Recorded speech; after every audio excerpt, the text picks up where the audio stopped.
তো গাইস দেখো খুব জোর বৃষ্টি পড়ছে, অনেকক্ষণ ধরে আমরা মানে 8টা থেকে রেডি হয়ে বসে আছি বাড়িতে।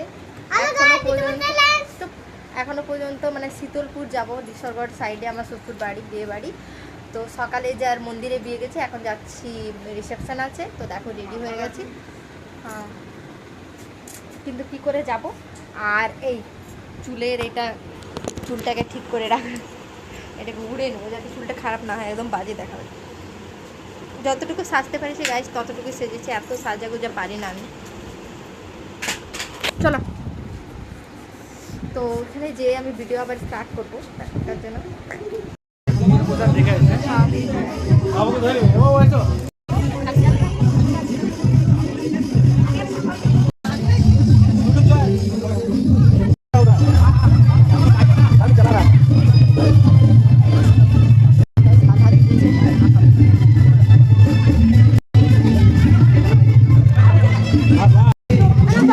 border.